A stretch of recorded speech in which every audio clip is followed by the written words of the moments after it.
कर दिए। जय तो उस वंदना का आनंद लीजिए गुरु भाई जी। जय गुरुदेव, जय दादा गुरुदेव, जय कल की भगवान। वो वंदना इस प्रकार है। अजब शान सा है, भक्त कहता है गुरुदेव से, शिष्य कहता है गुरुदेव से, अजब शान सा है गजब की खुमारी,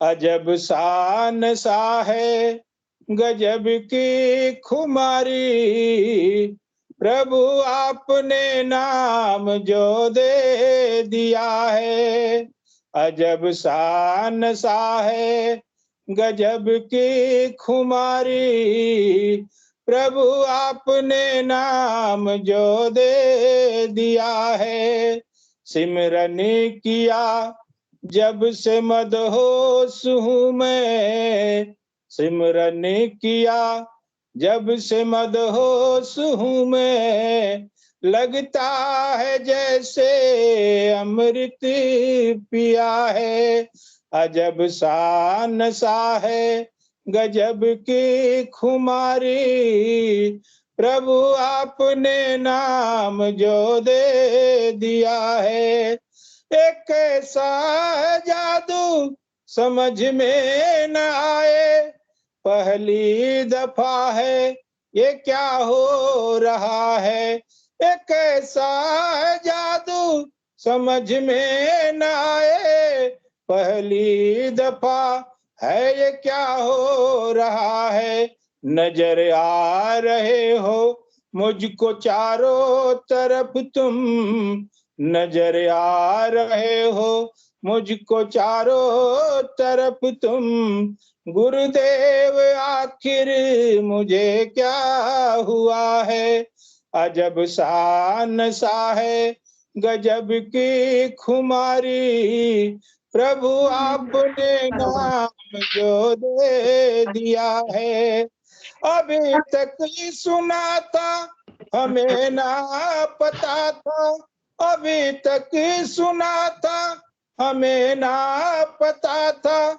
नशा नाम का इस कदर हो रहा है, अभी तक सुना था हमें ना पता था, नशा नाम का इस कदर हो रहा है, संसार भर की खुशियां है फीकी, संसार भर की खुशियां है फीकी, बंदा असर इस कदर है मजा रहा है, अभी तक सुना था हमें ना पता था, नशा नाम का इस कदर हो रहा है, संसार भर की खुशियां भी फीकी, संसार भर की खुशियां भी फीकी, असर इस कदर है मजा रहा है, अजब शान सा है गजब की खुमारी, प्रभु आपने नाम जो दे दिया है, बदल डाली तुमने तो किस्मत हमारी, बदल डाली तुमने तो किस्मत हमारी, बंदा कहाँ था कहाँ जा रहा है, असर बढ़े रहा है जपू जब से निस दिन, असर बढ़े रहा है जपू जब से निस दिन, मध्यम मध्यम बढ़ा जा रहा है, सिमरन किया जब से मदहोश हूँ मैं, सिमरन किया जब से मदहोश हूँ मैं, लगता है जैसे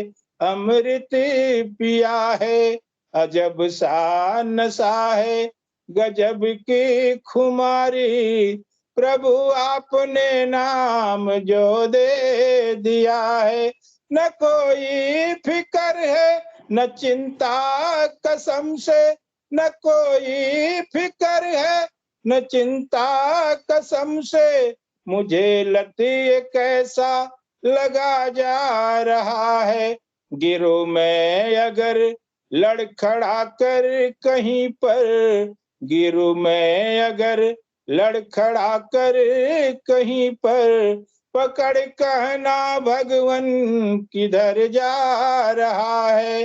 अजब सा नशा है गजब की खुमारी, प्रभु आपने नाम जो दे दिया है, प्रभु आपने नाम जो दे दिया है, प्रभु आपने नाम जो दे दिया है। जय गुरुदेव, जय दादा बहुत गुरुदेव, जय। सुंदर, बहुत सुंदर, बहुत भाव में थे आप। गुरुदेव ने इसीलिए जिंदा रखा है गुरु भाई जी। बहुत सुंदर। अब मुझे समझ में आता है कि गुरुदेव ने बोला था कि तेरा बाल बाका भी नहीं होगा तो बीमारी से नहीं मरेगा।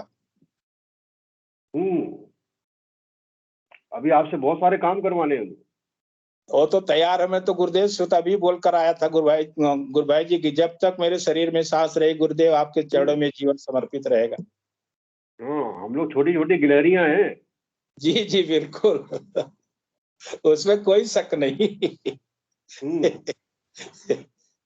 तो मैं इस प्लेटफॉर्म पे किसी भी गुरु भाई से अनुरोध करूंगा कि आप अपने प्रश्न जिज्ञासा गुरु भाई जी से के सामने प्रस्तुत कर सकते हैं। जो कोई भी प्रश्न आप डाल सकते हैं गुरु भाई पे आपको चर्चा करें बताएं। जय गुरुदेव। जय गुरुदेव गुरु भाई। भाई साहब मैं पंकज बोल रहा हूँ और एक गुरु बहन है जो उनको एक्सीडेंट हुआ था कुछ दिन पहले और उनकी आंख में जो पीछे पर्दा होता है वो पूरी तरह डैमेज हो गया था।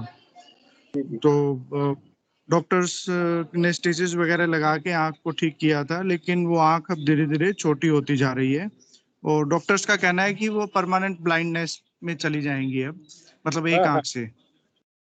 तो उनका ये जानना था कि जैसे क्या सिद्ध योग से वो पर्दा वापस आ सकता है या आंख वापस आ सकती है, ऐसा कुछ चमत्कार गुरुदेव की कृपा से संभव है क्या? तो वो आपका क्या कहना है भाई साहब? हाँ देखिए, जहाँ विज्ञान खत्म होता है वहां से आध्यात्मिक विज्ञान शुरू होता है। तो और जो भी क्रिया होती है, जो भी शुद्धिकरण होता है, जो भी बीमारी ठीक होती है, वो आपकी गुरुदेव के प्रति श्रद्धा, विश्वास और भावना के अनुसार होती है। जितनी गहरी आपकी लगन होगी गुरुदेव के प्रति, जितनी श्रद्धा होगी, जितना विश्वास होगा कि मैं ठीक हो जाऊंगा, तो आप निश्चित रूप से ठीक हो जाएंगे। सिद्ध योगा कल्पतरु का पेड़ है, भावना के अनुसार क्रियाशील होता है। तो जितनी पवित्र, जितनी शुद्ध और जितनी विश्वास के साथ आपकी भावना होगी कि मैं निश्चित रूप से ठीक हो जाऊंगा, इसी उद्देश्य से साधना करेंगे बिना किसी शंका के, तो आप 100% गारंटी कि आप निश्चित रूप से ठीक हो जाएंगे। गुरुदेव ने कहा है कि अगर मेरे प्रति श्रद्धा और विश्वास ही नहीं है तो बुखार, सर दर्द भी ठीक नहीं होगा। तो उस गुरुदेव से बोलिए वो निश्चित रूप से प्रेम से, श्रद्धा से, विश्वास के साथ में इसी उद्देश्य से करे कि मुझे हर निश्चित रूप से ठीक होना है, तो वो निश्चित रूप से ठीक होंगी। ये संजीवनी मंत्र है, ये तो मृत्यु के मुंह से भी खींच के ले आता है। बीमारियां तो बहुत छोटी मोटी बातें हैं, जब शक्ति वहां आंख में पहुंचेगी सारी बीमारियां ठीक हो जाएंगी, सारी नसें अपने प्रॉपर स्थान के ऊपर पहुंच जाएंगी। तो निश्चिंत होकर उनको आप बता दीजिए। मेरा भी यही मत था भाई साहब, परंतु उनके पुत्र का ये कहना था कि जैसे हाथ कट गया तो हाथ तो नया नहीं आ सकता ना सिद्ध योग से। मैंने उनको कहा गुरुदेव सब कुछ कर सकते हैं। देखिए हाथ तो नया नहीं आता, क्योंकि प्रकृति में जो चीज नष्ट होती है वो नहीं आ पाती, लेकिन इंटरनल जो मैटर है वो तो हो जाता है। और हमारी साधना में हमें हाथ पैरों की जरूरत ही नहीं है। बेसिकली हम शरीर के अंदर, शरीर से उठने वाली बातें करते हैं। हमारे जो अंधे हैं, जो लंगड़े हैं, जो लूले हैं, जो बहरे हैं, वो भी सिद्ध योग में आ सकते हैं, उनको भी सारी अनुभूतियां होंगी। जी जी जी। तो ऐसा तो कोई पर्दा डैमेज हो गया था, ठीक हो जाएगा, निश्चित रूप से ठीक होगा। जी जी भाई साहब, बहुत बहुत धन्यवाद भाई साहब। जय गुरुदेव। जय गुरुदेव। और कोई गुरु भाई अपना प्रश्न, जिज्ञासा, अनुभूति जो भी शेयर करना चाहते हैं प्लेटफॉर्म पे शेयर कर सकते हैं। हमारे दत्ता गुरु भाई जी के सामने कोई भी आप प्रश्न रख सकते हैं, उस पे आपको संगीता बहन प्लीज आप बोले। जी जय संगीता गुरुदेव।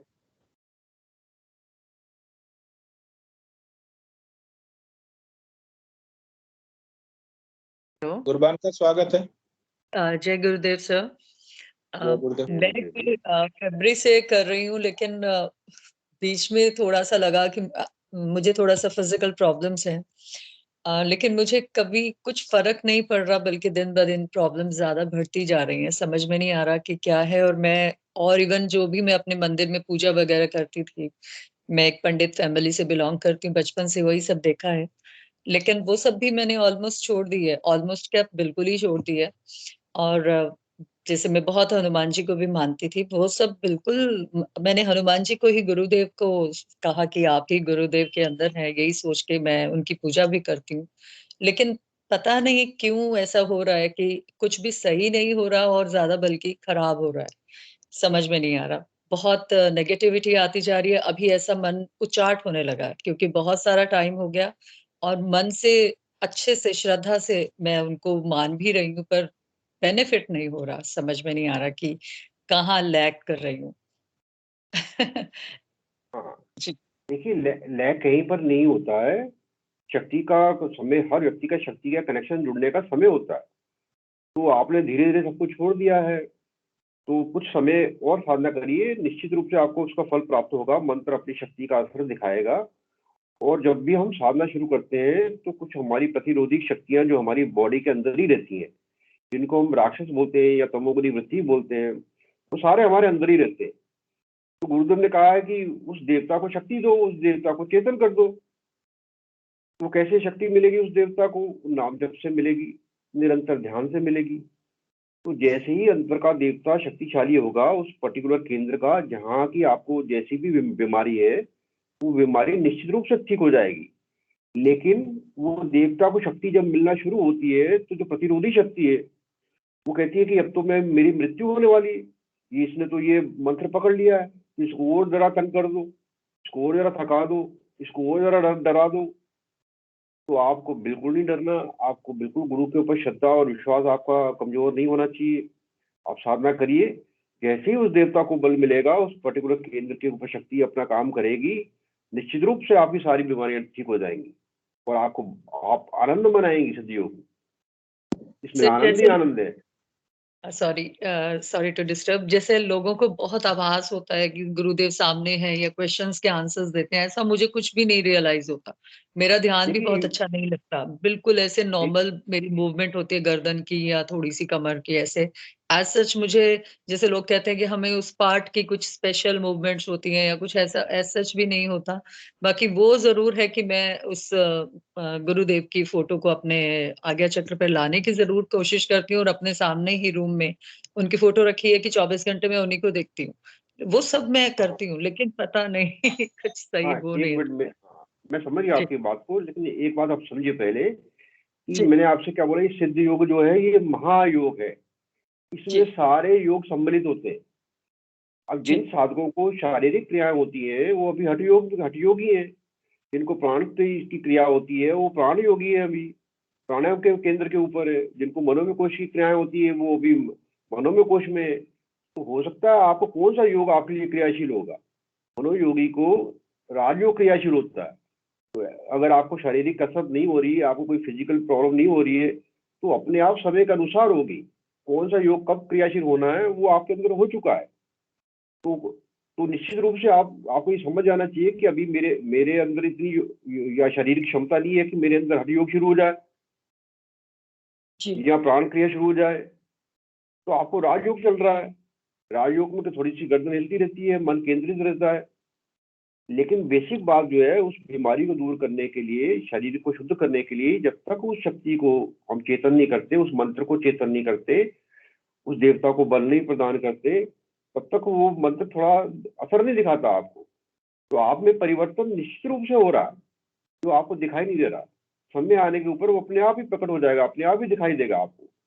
लेकिन आपको ये बात महसूस करनी है कि जो मैं मंत्र जाप कर रही हूँ उसमें मुझे नशा आ रहा है कि नहीं आ रहा, आनंद आ रहा है कि नहीं आ रहा, मैंने सारी मूर्तियों को क्यों हटा दिया, मैंने मंदिर को क्यों हटा दिया, मैंने हनुमान जी को भी क्यों छोड़ दिया। तो स्वाभाविक रूप से आप में परिवर्तन आ रहा है।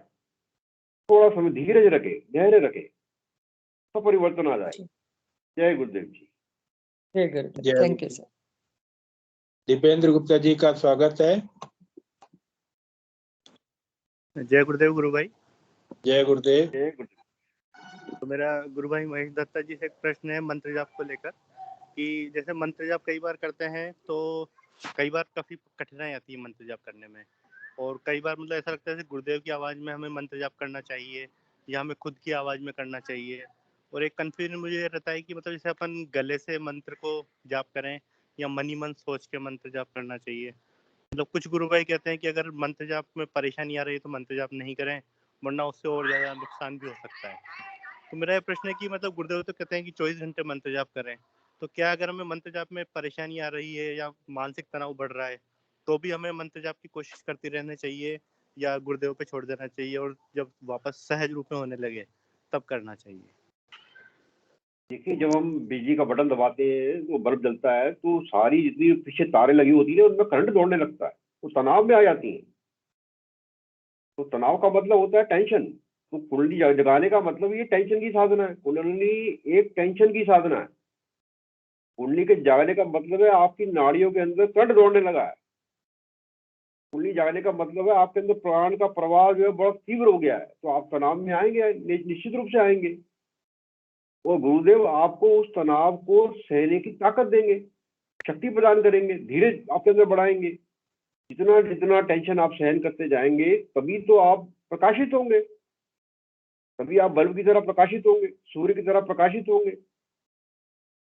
तो भैया निश्चित रूप से आपको टेंशन आएगा, इसमें घबराने वाली कोई बात नहीं है।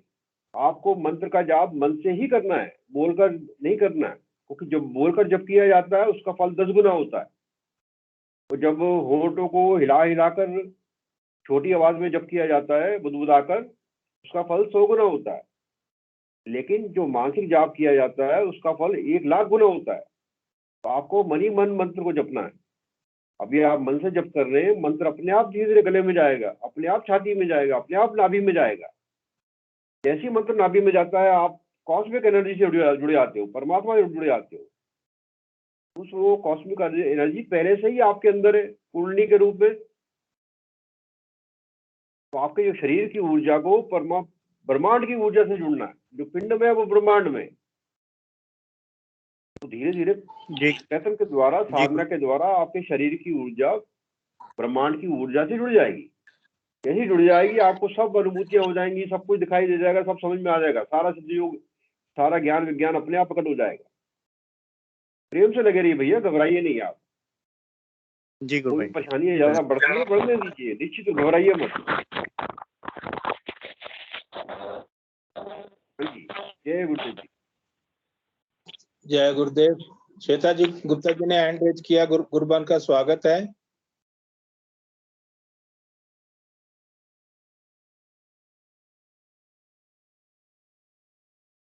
हाँ जी, और कोई प्रश्न है तो पूछिए। गुरुबान जी अपना सवाल रखिए गुरुभाई से सामने। श्वेता गुप्ता जी, गुरुबान।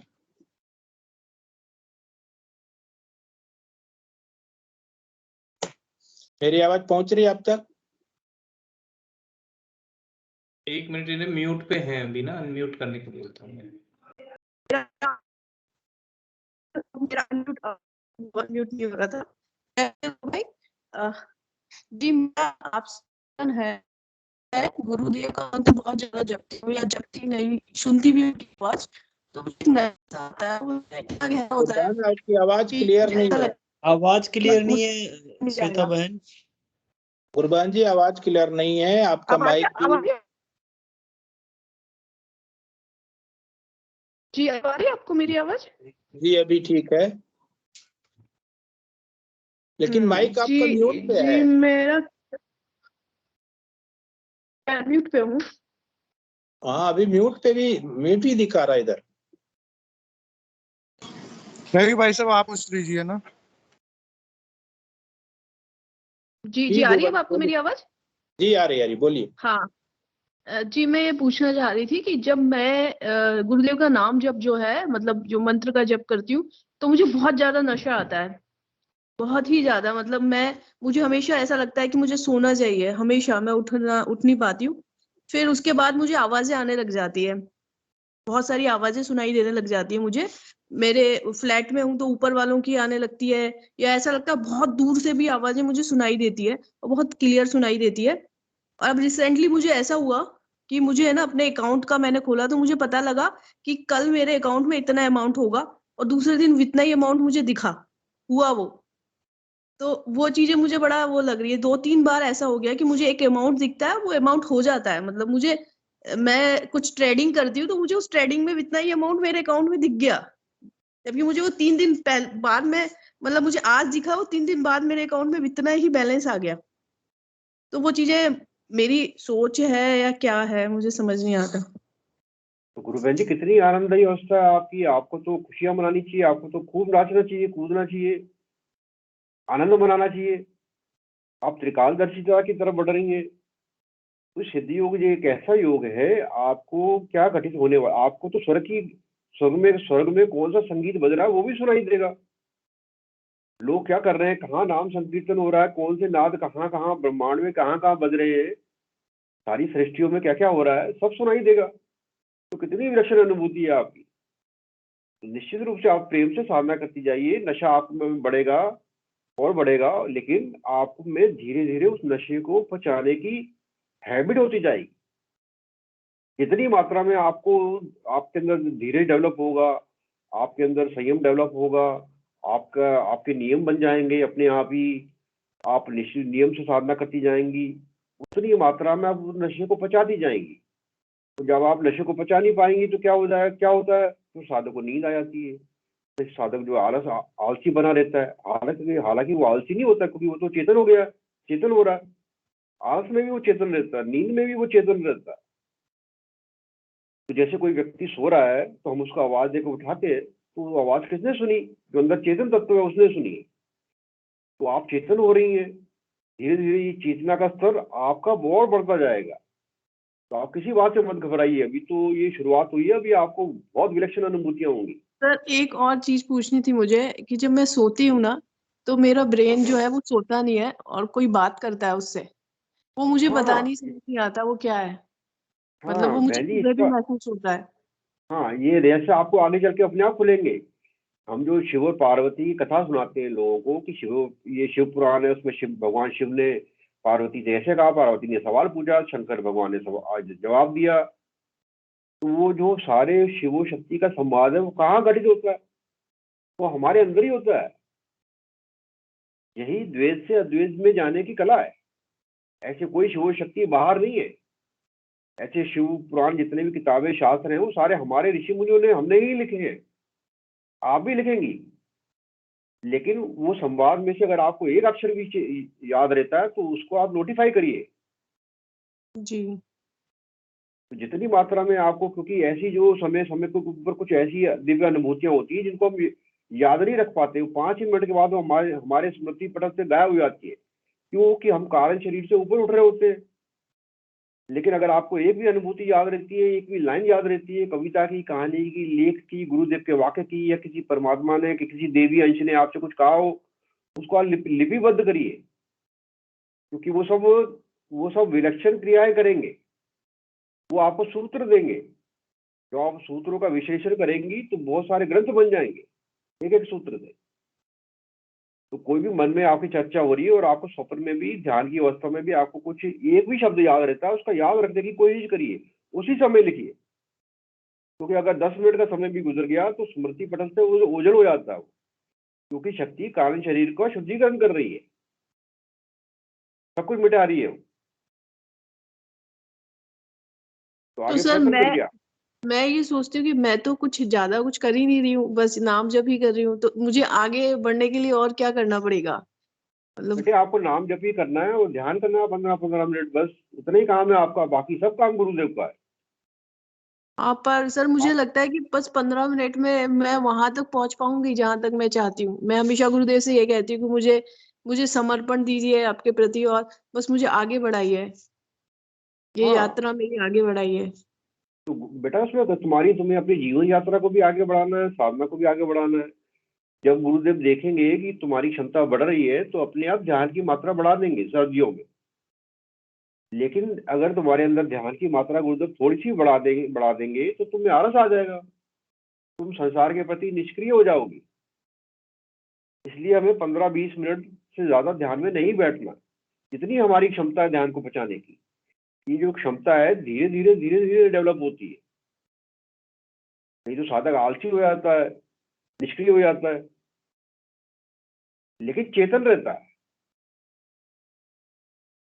उसका मन किसी क्रियाशील रहता है। तो आपको फिजिकली भी स्ट्रांग होना है, आपको मेंटली भी स्ट्रांग होना है। तो ध्यान की मात्रा आप जल्दी पहुंचने की कोशिश आप कहीं मत करिए, क्योंकि आपको कहीं पहुंचना ही नहीं है।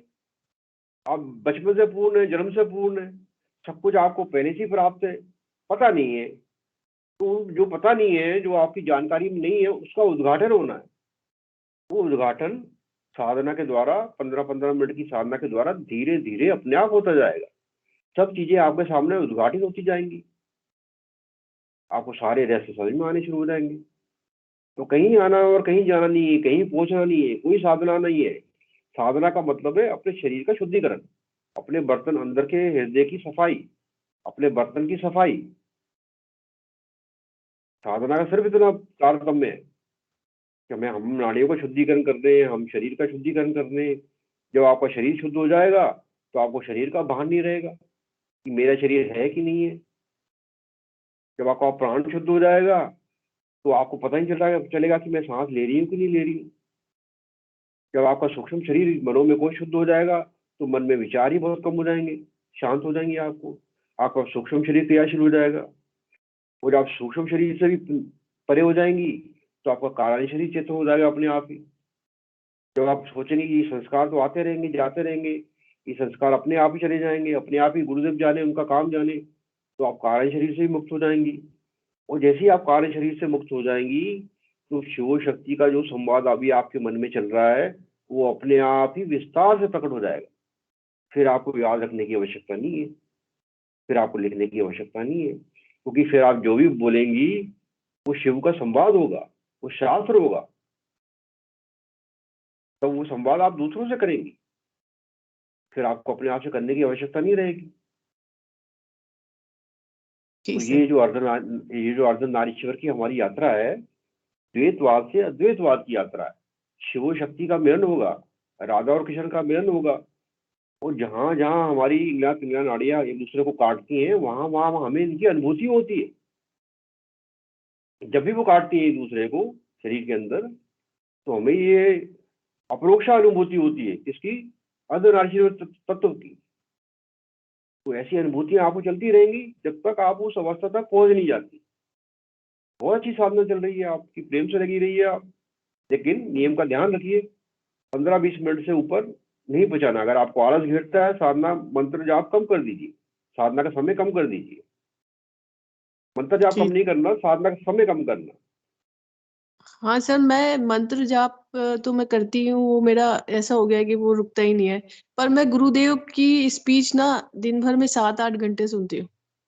उनकी आवाज सुने बिना मुझे रहा नहीं जाता, तो वो मेरा बहुत ज्यादा होता है। मतलब पूरे टाइम ही चलती है वो घर में, तो इसलिए शायद मुझे ऐसा लगता है कि हाँ बेटा, कोई बात नहीं, कुछ समय में परिवर्तन अपने आप आ जाएगा। क्योंकि एक कदम जब आप और आगे बढ़ाएंगी तो आपको नेक्स्ट कदम के ऊपर क्या क्या हो रहा है वो प्रकाश अपने आप दिखाई देना शुरू हो जाएगा। तो हमारी साधना में किसी को वैसे किसी से पूछने की आवश्यकता नहीं होती है। आपको ऐसे दृष्टा भाव से देखते जाना कि क्या हो रहा है, वॉच करना है, मेरे शरीर में क्या परिवर्तन आ रहा है, मेरे मन में क्या परिवर्तन आ रहा है, मैं पहले कैसी थी, अब कैसा हूँ, अब कैसी हूँ, पहले कैसे सोचती थी, आज कैसे सोचती हूँ। तो आनंद मनाना है कि निश्चित रूप से मुझ में परिवर्तन अपने आप हो रहा है, बिना किसी प्रयास के, बिना किसी कार्य के, बिना कुछ सीखे हुए, बिना कुछ किए हुए, सिर्फ एक मंत्र के द्वारा। कितनी विलक्षण बात है। आनंद मनाइए आप, खूब नाचिए। जय गुरुदेव। Thank you sir. जय गुरुदेव।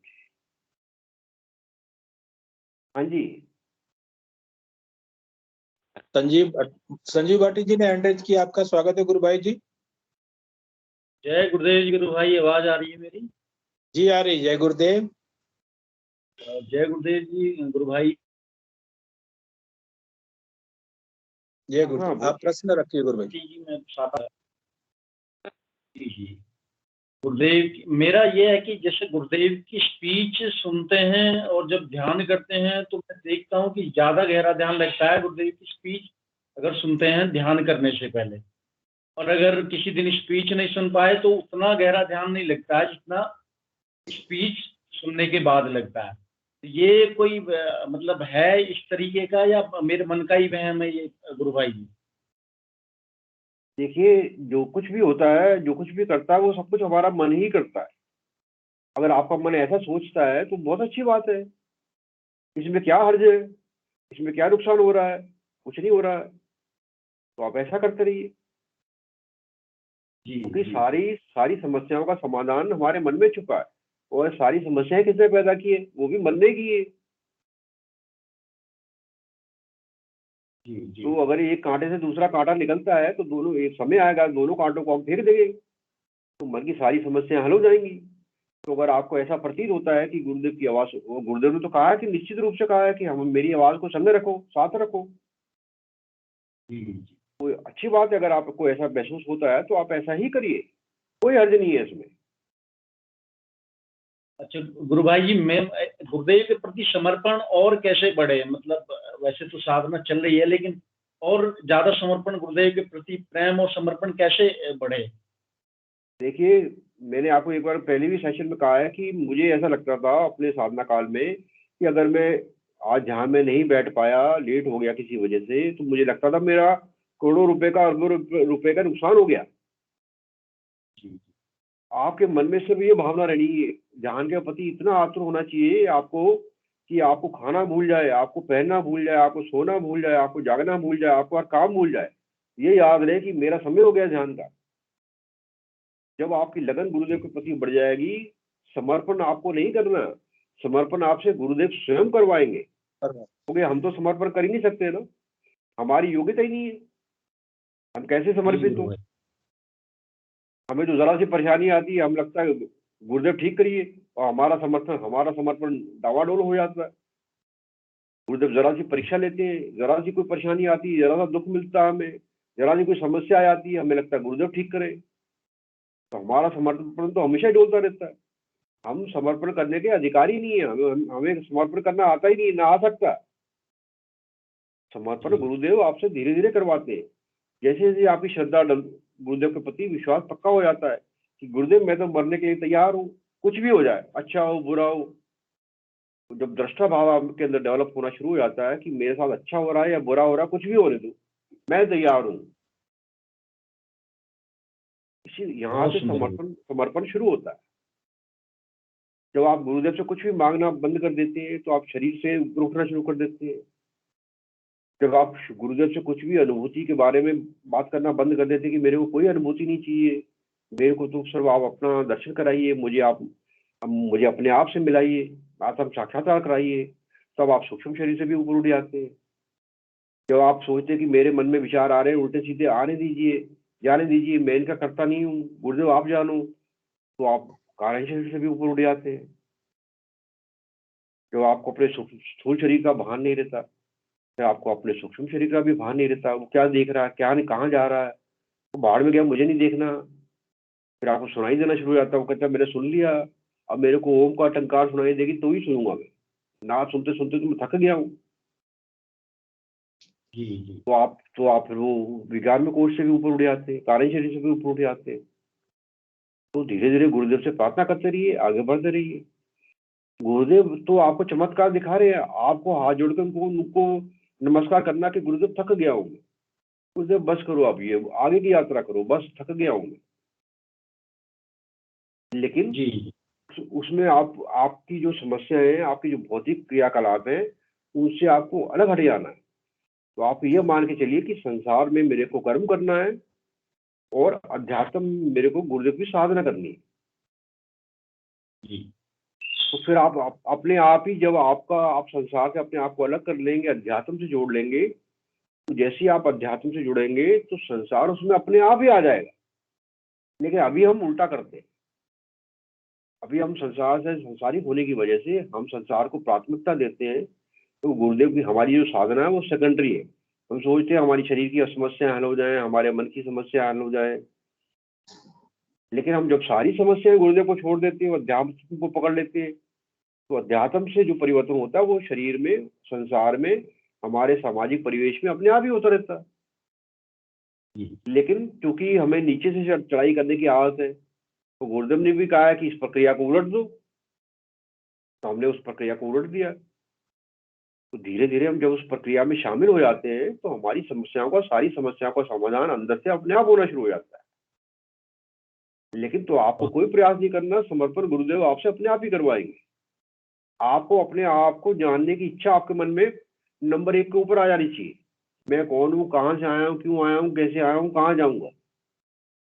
मैं कौन हूँ, परमात्मा कौन है, आप कौन हो। क्योंकि जब मैं ही परमात्मा हूँ, गुरुदेव ने कहा मनुष्य के पूर्ण विकास का नाम ईश्वर है। जब मैं ही परमात्मा हूँ तो कैसे हूँ। तो ऐसे प्रश्न जब आपके मन में उठते हैं, तो समर्पण होना शुरू होता है साधक का। फिर वो संसारिक बातों को, समस्याओं को महत्व नहीं देता, क्योंकि वो मरने के लिए तैयार है, कुछ भी हो जाए। अब उसका लक्ष्य जो है हिमालय के ऊपर चढ़ने का हो गया। अब उसने चोटी के ऊपर झंडा गाड़ के ही वापिस आना है। और जब झंडा गाड़ के वापिस आता है, तो वापिस कहाँ पर आता है, संसार में आता है ना। जी बिल्कुल। तो वापिस जब संसार में आता है, तो सारा संसार उसका हो जाता है। बहुत सुंदर। तो आप प्रेम से साधना करिए, आप समर्पण गुरुदेव करवाएंगे आपसे। लक्ष्य रखिए आप। जय गुरुदेव जी। जय गुरुदेव। जय गुरुदेव गुरु भाई जी, धन्यवाद आपका बहुत बहुत। पूजा बहन जी ने हैंड रेज किया है, आपका स्वागत है मंच पे। अपना प्रश्न रखिए गुरु बहन जी। जय गुरुदेव। जय गुरुदेव गुरु भाई। जय गुरुदेव। जय गुरुदेव। जय हाँ गुरुदेव। जी, जय गुरुदेव। जय गुरुदेव। हाँ बेटे बोलो, सुनाओ। मैं ऐसे पूछना चाह रही थी, जैसे मतलब ध्यान करते हैं ना, तो पहले जैसे लाइट दिखती थी, ऐसे कुछ दिखता था, दर्शन होते थे। बट अब तो है ना, जैसे गर्दन 3 बार यहाँ से ऐसे फोल्ड होती है बैठते ही, और उसके बाद कुछ पता ही नहीं रहता, बस ऐसे हो जाता है। बिल्कुल बेटे तुम्हारी, जाते हैं। बेटे तुम तो देवी हो। मैंने तुमसे पहले भी कहा था, तुम्हारी साधना तो बड़ी उच्च कोटि की चल रही है। तो बेटे जो अनुभूतियां होती है वो मनो में कोश की थी, अब तुम उससे ऊपर उठ रही हो। तो कार्य शरीर में तो कुछ दिखाई नहीं देगा, संस्कार धुलेंगे ना, साफ होंगे ना। हाँ। तो गर्दन का नीचे झुकना जलंधर बंद की प्रक्रिया है। प्राण जो है ऊपर उठ चुका है। तो हमें शरीर से ऊपर उठना है, हमें मन के प्राण की क्रिया से ऊपर उठना है, हमें मनोमय कोश से ऊपर उठना है, हमें विज्ञान में कोश से ऊपर उठना है। तो आनंदमय कोश में क्या होगा, आनंदमय कोश में हमें शरीर का भान ही नहीं रहेगा, मन का भान ही नहीं रहेगा। चित्तमय कोश में क्या होगा, तो हम दृष्टा बन जाएंगे। सत्यमय कोश में क्या होगा, हम संसार को उसी तरीके, आपने बहुत सारे टीवी रामायण के सीरियल देखे कि महाभारत और रामायण में लड़ाइयाँ चल रही हैं, और शिव और पार्वती वहां कैलाश में बैठे हुए देख रहे हैं दूर से मुस्कुराते हुए। तो आप भी सब ऐसी अवस्था में पहुंच जाएंगे वहां पर, कि संसार को एक ऐसे देखेंगे, एक सपने की तरह, एक फिल्मी दृश्य की तरह चल रहा है, एक शूटिंग चल रही है। सारा परिदृश्य ऐसा हो जाता है। सबके भाव आपको पहले से ही मालूम रहते हैं, सबकी दृष्टि आपको पहले ही मालूम रहती है। लेकिन आप तो फिर लीला करते हैं, वहां पर देखते रहते हैं सबको, हंसते रहते हैं, मुस्कुराते रहते हैं कि ये व्यक्ति मेरे पास आया है, झूठ बोल रहा है, नाटक कर रहा है, पहले से मालूम है आपको। लेकिन आप उसको पूरा सहयोग देते हो, पूरा झूठ बोलने में भी मदद करते हो, उसको नाटक करने में भी सहायता करते हो। आप कितनी विचित्र लीला है। ये गुरुदेव आपको ये सारी लीला सिखाएंगे आपको। फिर आपको संसार में रहते हुए संसार में लीला करनी है। और ये लीला किसकी होगी, ये लीला पूजा की होगी। कि राम ने लीला की तो हम राम लीला देखते हैं। अब पूजा को लीला करनी है तो पूजा अपनी लीला को स्वयं देखेगी ना। हाँ, ऐसे संसार में फ्यूचर पहले से दिख जाता है, एडवांस में चलता रहता है। बेटे ये तो बहुत नीचे की बात है। मैंने तुमसे क्या कहा कि सारी लीला तुम स्वयं देखोगी। हाँ। तो you are a creator of your own destiny. तो सारी डेस्टिनी की लीला आपको करनी है। अब आपको संसार में रहते हुए एक नाटक की तरह संसार में कार्य करना है, और वहां पर हर क्रिया में, हर रिश्ते में, हर संबंध में आपको अपना 100% देना है, शुद्धता के साथ में, सत्य के साथ में। जय गुरुदेव। जय गुरुदेव बेटा, जय गुरुदेव। जय गुरुदेव। गुरुभाई जी बहुत बहुत धन्यवाद। हमारे इंगू जी गुरुभाई ने हैंड रेज किया है। गुरुभाई जी आपका स्वागत है मंच पे। इंगू जी गुरुभाई।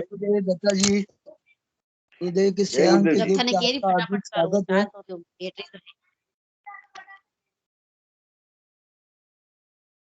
जी गुरुभाई जी अपना प्रश्न रखिए गुरुभाई जी के सामने। दत्ता जी, आप ये सचित आनंद के बारे में बताइए, और अपना सेल्फ रियलाइजेशन एंड विजुअलाइजेशन के बारे में आपका प्रकाश डालिए उसमें भी, और ये वेद की अनुभूति के बारे में। किसकी अनुभूति के बारे में? अद्वैत की अनुभूति। हाँ, आप वो उसके बारे में बहुत अच्छा है, तो आप भी वो जानकारी दीजिए सभी को। हाँ देखिए, मैंने अभी वो पूजा बहन को जवाब दिया है, वही सच्चिदानंद की अनुभूति है। आदि शंकराचार्य के बारे में, हाँ द्वैतवाद, अद्वैतवाद। हाँ, देखिए कि जब जब जब हम हिमालय के ऊपर चढ़े जाते हैं, वहां पर झंडा हम लगा देते हैं, तो हम नीचे उतर के आते हैं। तो हिमालय से ऊपर जाकर क्या है कि एक ऐसी अवस्था है कि वहां हम टिक नहीं सकते, वहां हम बैठ नहीं सकते। तो निश्चित रूप से मुझे क्या करना है, मुझे निश्चित रूप से नीचे आना है। और जब मैं निश्चित रूप से नीचे आता हूँ तो मुझे क्या लगता है वहां पर बैठे बैठे कि मेरे पूरा ब्रह्मांड मेरा है, ये पूरा संसार मेरा है, ये पूरा पूरा सब एरिया मेरा है, सब लोग मेरे हैं, सारी सृष्टि मेरी है। तो मैं उस सृष्टि को पहले भी अपने अंदर देख चुका हूँ। वो सृष्टि मेरे ही अंदर है, मेरे ही बाहर है, मुझसे अलग कुछ नहीं है। तो जब मुझसे अलग कुछ नहीं है और वो उसमें मजे की बात क्या होती है, मैं उसको खैर अभी बताना नहीं चाहता था, लेकिन समय उसका जब आएगा आपको अपने आप मालूम पड़ेगा कि जब भी आप मेरे सामने आओ, जब भी आप मेरे सामने, मैं आपको देखूंगा पहले, तो मुझे आप दिखाई नहीं देंगे, वो चेतन तत्व दिखाई देगा। और जब मैं उस चेतन तत्व को देखने के बाद फिर जब मुझे आप दिखाई देंगे, तो मैं आपसे वैसा ही व्यवहार करूंगा जैसा मुझे करना चाहिए। ये अद्वैत की अनुभूति है। बहुत बढ़िया, बहुत सुंदर। तो आपको पहले महेश कुमार दत्ता का शरीर दिखाई नहीं देगा, आप मुझे देखोगे तो पहले वो चेतन तत्व दिखाई देगा। वो कैसे दिखाई देगा, वो अनुभूति का विषय कि क्या दिखाई देता है उस समय। फिर आपको मेरा ऑरा दिखाई दे जाएगा, आपको प्रकाश में आभा मंडल दिखाई दे जाएगा, सारा सारा प्रकाशित प्रकाश दिखाई देगा आपको, क्योंकि प्रकाश के सिवा कुछ नहीं है, प्रकाश ही प्रकाश है। लेकिन क्या होता है कि उस प्रकाश के स्तर है, तो किसी का प्रकाश कैसे रंगता है, किसी का ऑरा कैसे रंगता है, किसी का ऑरा कैसे रंगता है, किसी का ऑरा कैसे रंगता है। तो ये जो मात्रा का विभेद है, यही संसार में विसंगति का भेद है। तो जैसे जैसे आप सत्वगुण की तरफ आगे बढ़ते जाते हैं, आपका प्रकाश, आपका ऑरा दिव्य होता जाता है। तो गुरुदेव ने कहा है कि मैं सत्वगुण का उत्थान और तमोगुण का पतन करने निकला हूँ। तो जब सत्वगुण का उत्थान हो जाएगा तो मैक्सिमम लोगों का जो ऑरा है वो एक ही लेवल का हो जाएगा, एक स्तर का हो जाएगा। उनमें सारे के सारे सात्विक गुण आ जाएंगे, देवी गुण आ जाएंगे, देवी संपदा उनको प्राप्त हो जाएगी। तो वो जो चेतन तत्व दिखाई देता है, वो जो प्रकाश में आभा मंडल दिखाई देता है, वही अद्वैत का लक्षण है। साधारण परिप्रेक्ष्य में इसको ऐसा हम बोल सकते हैं, क्योंकि बेसिकली ये अनुभूति का विषय है, लेकिन इससे ज्यादा इस विषय के ऊपर नहीं बोला जा सकता। कि आप जहां भी देखेंगे आपको प्रकाश ही प्रकाश दिखाई देगा, प्रकाश के सिवा कुछ दिखाई नहीं देगा। जिधर देखता हूं उधर तू ही तू है, तेरे सिवा कहीं कुछ नहीं है। वो अंदर की अनुभूति है अद्वैत की। और फिर हम तो उल्टा, फिर हम जब पहाड़ से नीचे उतर के आते हैं फिर प्रार्थना करते हैं कि खुदा हमको ऐसी खुदाई न दे कि अपने सिवा कुछ दिखाई न दे, खुदा हमको ऐसी खुदाई न दे। क्योंकि संसार में कर्म करना फिर मुश्किल हो जाता है। बहुत अद्वैतवाद अच्छे में गुरु भाई, बहुत अच्छे, बहुत बढ़िया, बहुत बढ़िया, बहुत बहुत अच्छे, अद्वैत में बहुत अच्छे। आपको अद्वैत आनंद में आ आना गया पड़ता है। दत्ता जी, आनंद आ गया एकदम, आनंद। सर्वगुण तो अद्वैत संपन्न है गुरु भाई जी, सर्वगुण संपन्न। तो अद्वैत जो है, अद्वैत में रहना बड़ा मुश्किल काम है ना। अद्वैत में आपको आना ही पड़ेगा आंखें खोलने के बाद। तो ये चीज रहती है। नहीं क्या होगा कि सब जगह मैं ही देखूंगा, सब जगह मैं हाँ। ही देख, हम्म। यदि आत्मा सभी की आत्मा एक ही हो जाएगी। नहीं, ये आत्मा आत्मा की बातें तो हम अभी करते हैं। हाँ, मतलब वहाँ अद्वैत आत्मा वहाँ आत्मा ना भी कोई चीज नहीं होती। आप भी एक बात बताइए कि मैं घर में कमरे में अकेला बैठा हूँ तो मैं किससे बातें करूँ? हाँ, मैं ही हूँ। सब और जगह अब मैं। मैं लेकिन अब मैं बोलूंगा कमरे में अकेला बैठा हुआ भी कि मैं ही हूँ, तो ऐसा बोलना भी तो मेरी मूर्खता है कि मैं ही हूँ। जब मैं किसी कमरे में मैं ही अकेला बैठा हूँ, मेरे सिवा कोई दूसरा नहीं है, तो वहां पर मैं क्या बोलूं कि मैं हूँ? तो कबीर जी कहते हैं, कबीर जी वहां पर कहते हैं कि एक कहूं तो है नहीं। मतलब परमात्मा को बोलो कि परमात्मा एक है, तो कहते हैं कि एक कहूं तो है नहीं, दूजा कहूं तो गाली, दो कह दूं तो गाली है। तो जैसा है तैसा रहे कहे कबीर विचारी। तो जैसा है उसको वैसा ही रहने दो। अद्वैत के बारे में बात मत करिए, क्योंकि अद्वैत में बात करने वाला कौन, सुनने वाला कौन, कराने वाला कौन, कहने वाला कौन, बताने वाला कौन, सुनने वाला कौन? सही है, सही। वो एक ऐसी अनुभूति है, वो अनुभूति ऐसी है कि वो आप जब वहां से उतर के नीचे आएंगे तो शब्द नहीं है, कोई शब्द नहीं जाता वहां पर। वो स्वयंभू अवस्था है। तो स्वयंभू अवस्था को हम मैं नहीं बोल सकते। वो उसकी जो आप वो उसकी अनुभूति भी ऐसी है कि कभी आपने जितनी आज तक अनुभूतियां की है, वो सारी अनुभूतियां मनों में कोश की है, तो हम भूल जाते। हमें थोड़ी देर के बाद हमारे स्मृति पटल से उधर ओझल हो जाती है वो। लेकिन वो जो अनुभूति है वो शाश्वत है। वो एक ऐसी छाप है कि आप सपने में भी नहीं भूल सकते, आप नींद में भी नहीं भूल सकते। तो जागृत अवस्था की तो बात ही छोड़िए। जिसके होने से हमें, जिसके ना होने से हम नहीं है, तो ये भाव ही खत्म हो जाता है कि जिसके होने से हम है, जिसके ना होने से हम नहीं है। तो दृश्य कौन है, दृश्य कौन है और ध्येय क्या है, ये तीनों त्रिपुटी गायब हो जाती है।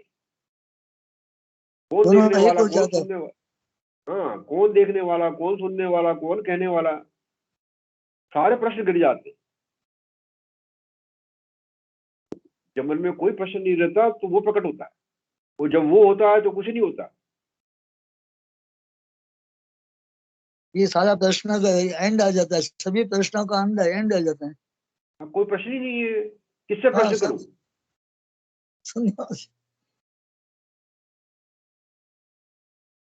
आकाश जो है, इसीलिए परमात्मा ने जो आकाश बनाया है धरती के ऊपर, उसमें कहीं खंभा नहीं लगा हुआ, कोई आधार नहीं है उसका। तो जब आपका कोई आधार नहीं बचेगा, कोई प्रश्न नहीं बचेगा, तो आप आकाश आकाश में मिल जाओगे, आप सर्वव्यापी हो जाओगे। आप इसकी सर्वव्यापकता की एक अनुभूति होती है, वो छाप छोड़ देती है। मेरे को अनुभूति कराने के बाद गुरुदेव ने भगा दिया कि भाग जा अभी यहाँ से, अभी मत आना, दोबारा मत आना। क्योंकि वो अनुभूति के बाद संसार में काम करना बड़ा कठिन हो जाता है। कठिन है। तो मेरे को अनुभूति के बाद कहा कि सारे काम खत्म करके आ, पहले भाग जा, अभी मत आना। तो अब मैं वो सूर्य से ऊपर, सूर्य मंडल से ऊपर जाता ही नहीं अभी मैं, चंद्रमंडल से ऊपर कभी जाता ही नहीं अभी मैं। वो जाने नहीं देते गुरुदेव, मेरे को डांटा हुआ उन्होंने जोरदार। तो वो ग्रेजुअली विकास होता है साधना में। सभी साधकों को चाहिए कि प्रेम से साधना करते जाएं। वो कहीं कोई लक्ष्य नहीं है बेसिकली, कहीं पहुंचना नहीं है हमें। हम सोचते हैं हम साधना कर रहे हैं, कहीं पहुंच जाए, कुछ पा ले। भैया कुछ नहीं पाना है, कुछ नहीं, कहीं पहुंचना नहीं है। खड़े होना, स्थिर होना है, शांत होना है। जहां मन आपका शांत होता है, जहां आपका शरीर स्थिर होता है, वहां वो घटना घटित हो जाती है। और वो घटना को लाया नहीं जा सकता, वो घटना घटित होती है, अहेतु की कृपा घटित होती है। उसमें हमारा प्रयास कुछ नहीं होता। अगर हम प्रयास के द्वारा वो करेंगे तो वो कभी घटित ही नहीं होगी, क्योंकि वो स्वयंभू है। तो वो घटना घटित कब घटित होगी? अच्छा, वो भी उसी की मर्जी है। गुरुदेव जाने, उनकी लीला जाने। तो हमें नियमित रूप से साधा आसन के ऊपर जाकर बैठना है। ध्यान लगे चाहे ना लगे, गुरुदेव जाने। कुछ दिखाई दे, कुछ सुनाई दे, गुरुदेव जाने। हमें क्या लेना देना उससे? हमारी ड्यूटी है इतने बजे जाके ध्यान के आसन में जाके बैठ जाना। हमें निश्चित रूप से इस नियम का पालन करना है। तो जब हम नियम के पक्के हो जाएंगे तो क्या घटनाक्रम घटित होगा, कब घटित होगा, वो गुरुदेव जानते हैं। हर व्यक्ति की बुद्ध पूर्णिमा, जैसे बुद्ध की पूर्णिमा थी, बुद्ध पूर्णिमा में उनको प्रकाश हुआ। हर व्यक्ति की एक पूर्णिमा। तो वो पूर्णिमा का दिन कौन सा चयन होगा, कब वो, उसका समय कौन सा होगा, वो गुरुदेव जानते हैं। कब घटित होगी। जैसे हर व्यक्ति का मृत्यु का समय निश्चित है, ऐसे ही उसके साक्षात्कार का समय भी निश्चित है। कब, किस समय, किस लेवल के ऊपर इस व्यक्ति में पूर्ण रूप से शुद्धिकरण हो जाएगा, किस समय में चेतना की इस अवस्था को प्राप्त कर लेगा, कहाँ, कब तक ये अपने शरीर को धो लेगा, कितना ये मन के संस्कारों को साफ कर लेगा, कितना शरीर इसका शुद्ध हो जाएगा, कितना प्राण तत्व इसका शुद्ध हो जाएगा। क्योंकि प्राण अपान वायु जब हमारा नाभि के ऊपर पहुंचेगा, हम मूल बंद लगा लेंगे, हम एनएस को संकुचित करेंगे, हम पेरिस को संकुचित करके जब ऊपर पहुंचेंगे प्राण तत्व यहाँ नाभि केंद्र के ऊपर, तो क्या होगा? अपने आप ही ध्यान हमारा ऊपर चलना शुरू हो जाएगा। और ध्यान एक, देख लो, और एक दिन वो ध्यान अपने आप ही लय अवस्था में चला जाता है। तो वो लय अवस्था में चला जाता है तो हम शरीर से मुक्त हो जाते हैं। हम अंदर रहित, बाहर रहित, सारे विचारों से मुक्त हो जाते हैं, लय हो जाते हैं। तो लय होना ही परमात्मा से मिलना होता है। वही शिव शक्ति का मिलन है। मन गया। अब हमने एक हिंदी का शब्द है, हम उसको बोलते हैं अमन। अमन का मतलब हमने रखा हुआ है शांति। लेकिन अमन का मतलब क्या है? बेसिक मतलब योगियों की भाषा में अमन का मतलब है कि अब मन नहीं है। तो जब मन नहीं होगा तो कौन होगा? वो महेश कुमार दत्ता नहीं होगा वहां पे। वहां पर नागादास जी हिम्मू नहीं होगा वहां पे। जब मन नहीं होगा तो कौन होगा? उसी का नाम परमात्मा है। Very nice, very nice, very nice. तो वो मन नहीं होगा वहां पर, तो उसको हम शांति नहीं बोल सकते। तो जब मन नहीं होगा तो क्या होगा? वही होगा, वही था, वही था, अनादि सच, जुगादि सच, जो हर काल में एक सा रहता है, हर समय एक सा रहता है, वही रहता है। एक क्षण की उसकी अनुभूति आप कभी भूल ही नहीं सकते, जिंदगी में नहीं भूल सकते आप एक क्षण की अनुभूति उसकी। 24 घंटे सोते जागते आपको याद रखती हो, विलक्षणता उसमें। तो ये अद्वैत दर्शन है, इसके अद्वैत, लेकिन द्वैत से ही अद्वैत में जाना पड़ेगा। इसीलिए हम गुरुदेव को मानते हैं, गुरुदेव की पूजा शुरू करते हैं, इसीलिए हम देवी देवताओं को मानते हैं, इसीलिए मंदिरों में जाते थे। तो हर व्यक्ति ने यात्रा जो है वो एबीसीडी से शुरू की है। जैसे जैसे हम क्लास पढ़ते जाते हैं, वो किताबें छोड़ते जाते हैं। लेकिन कीमत किसकी है? डिग्री की। कीमत किताबों की नहीं है। लेकिन हम सोचते हैं कि हमारी जो डिग्री है वो हमें किताबें याद रह जाए। भैया किताबें तो, किताबों ने जो हमें सिखाना था सिखा लिया, हमने सीख लिया, हमारी मेमोरी में रहनी चाहिए। लेकिन जब आप काम के ऊपर जाएंगे, कहीं नौकरी ढूंढने जाएंगे, किसी समस्या के कहीं पर जाएंगे, किसी विदेश में जाएंगे, तो हर जगह आपकी क्या वैल्यू होगी? आपकी डिग्री की। तो साधना की ऐसी डिग्री होती है, हमें क्या अनुभूतियां हुई, क्या नहीं हुई, क्या संस्कार हुए, कितने प्राणायाम हुए, इनका कोई मतलब नहीं है। ये बच्चों के लॉलीपॉप है, क्रियाएं हैं, मन की क्रियाएं हैं, लेकिन बेसिक बात क्या, डिग्री है। और डिग्री का एक दूसरा मतलब भी है कि हर डिग्री के ऊपर पहुंचने के बाद ही परिवर्तन होता है। हर चक्र की एक डिग्री है, उस डिग्री के ऊपर पहुंचने के बाद ही परिवर्तन, रूपांतरण घटित होता है। अब वो वासुदेव जी भगवान कृष्ण को लेकर जा रहे हैं, गोकुल जा रहे हैं। अब भगवान को, वासुदेव को भी मालूम है कि भगवान कृष्ण जो है स्वयं अवतार लेकर पैदा हुए परमात्मा है, मालूम है, सर के ऊपर रखा हुआ टोकरे में। लेकिन हुआ क्या कि यमुना जी का जल बढ़ना शुरू हुआ, नाक तक पानी आ गया उनके। अब वासुदेव जी घबरा रहे कि पानी कमर में आ गया, पानी छाती तक आ गया, पानी गले तक आ गया, पानी नाक तक आ गया। तो ये नाक जो है डिग्री है, वो जैसे ही नाक तक पानी आया, डिग्री हुई, वो लगा कि अब मृत्यु के पार है, मृत्यु है, निश्चित है, तो तैयार है कि चलो प्रभु की लीला। तो जैसे ही वो प्रभु की लीला को उन्होंने एक्सेप्ट कर लिया कि नाक तक पानी आ गया है, वैसे ही भगवान ने अपने आप पैर का अंगूठा पानी से यमुना मैया से छुपाया और जल स्तर बिल्कुल 0 डिग्री के ऊपर पहुंच गया। तो 0 डिग्री का मतलब क्या है कि शांति, परम शांति। लेकिन वो शांति कब पैदा हुई? जब डिग्री हाई लेवल के ऊपर, उन्माद 99% था, जब तनाव 99% था,